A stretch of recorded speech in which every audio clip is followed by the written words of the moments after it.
इस वीडियो में बच्चों हम आवेशित चालक की स्थितिज ऊर्जा का अध्ययन करेंगे, अर्थात potential energy of A charged conductor. तो देखो, चालक को आवेशित करने में किए गए कार्य को ही आवेशित चालक की स्थितिज ऊर्जा कहते हैं। सबसे पहले इसके कॉन्सेप्ट पे आइए। देखो, मान लो ये एक चालक है, ठीक। अभी इस पर कोई आवेश नहीं है, आवेश इस पर है मान लो शून्य, आवेश शून्य। और विभव, जब आवेश शून्य है तो इस पर विभव कितना होगा? विभव भी शून्य होगा, क्योंकि आवेश नहीं तो विभव भी नहीं होगा। अब हम इसको कुछ आवेश देते हैं, कुछ थोड़ा सा आवेश हमने इसको दिया, ठीक, प्लस सा। ये आवेश इसमें फैल गया, आवेश आ गया तो इसके विभव में भी वृद्धि होगी, ठीक है। कुछ थोड़ा सा आवेश दिया है हमने तो इसके विभव में भी थोड़ी सी वृद्धि हो जाएगी, ठीक है। अब मान लो हम इसको और आवेश दें, और आवेश दिया, ठीक है, तो इसके विभव में और वृद्धि हो जाएगी, ठीक। अब मान लो इसको हम और आवेश देते हैं तो इसके आवेश और दिया तो इसके विभव में और वृद्धि हो जाएगी। तो अब अगर हम इसको Q आवेश दें, कितना आवेश दें? Q, तो इसके विभव में वृद्धि होके हो जाती है V, ठीक है। आप ध्यान दीजिए, चालक को कुल कितने आवेश के द्वारा आवेशित किया जाता है? Q आवेश, ठीक है। चालक को दिया गया कुल आवेश बराबर Q, ठीक है।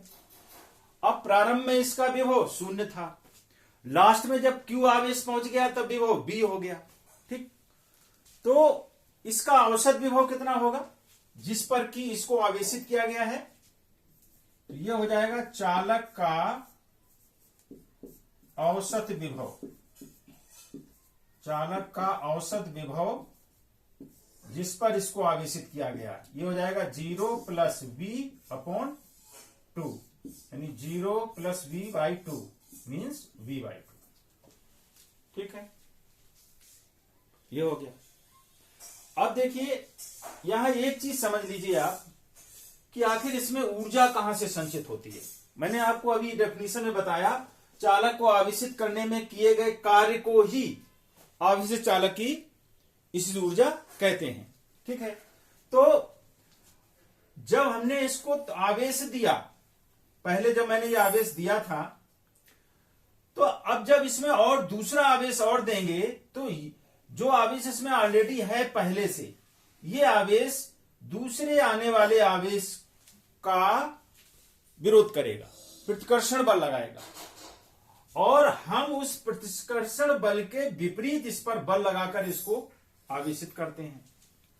तो इस पर किया गया जो बाह्य कार्य है वही स्थितिज ऊर्जा के रूप में संचित हो जाता है, ठीक है। तो ये कार्य होगा कितना? W कार्य बराबर क्या होता है? आवेश गुणा विभव, आवेश गुणा विभव। आवेश कितना है? आवेश है Q, विभव कितना है? V/2, ठीक है। तो यही कार्य स्थितिज ऊर्जा होता है, इसको हम स्थितिज ऊर्जा U के रूप में इसका संकेत U मान लेते हैं। तो U बराबर हो जाएगा हाफ Q इंटू V। ये हमारा स्थितिज ऊर्जा का सूत्र हो गया। अब हमें पता है Q बराबर क्या होता है? CV।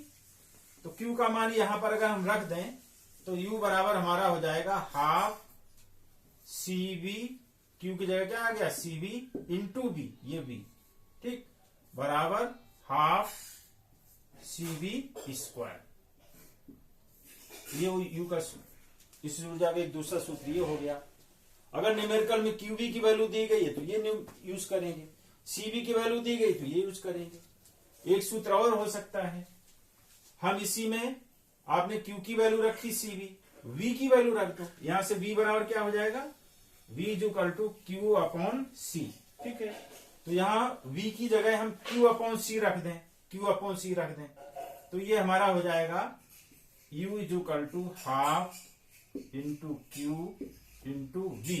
वी की जगह क्या आ जाएगा, q by C, q by C. तो ये हो जाएगा u is equal to half Q square upon C. एक ये सूत्र बन जाएगा। ठीक है, तो जैसी न्यूमेरिकल वैल्यू हो उस हिसाब से इसको हम यूज करेंगे। मेन चीज है ये ध्यान रखिएगा, इस ऊर्जा का कॉन्सेप्ट, चालक पर हमने प्रारंभ में थोड़ा सा आवेश दिया, अब हम जब इसमें और आवेश देंगे तो इसमें पहले से उपस्थित आवेश मेरे द्वारा और जो आवेश दिया जा रहा है उसका विरोध करता है, प्रतिकर्षण बल लगाता है। उस प्रतिकर्षण बल के विरोध में कार्य करते हुए हम इस चालक को आवेशित करते हैं, इस पर आवेश लाते हैं। हमारे द्वारा इस पर किया गया यही कार्य चालक की स्थिर ऊर्जा के रूप में संचित हो जाता है।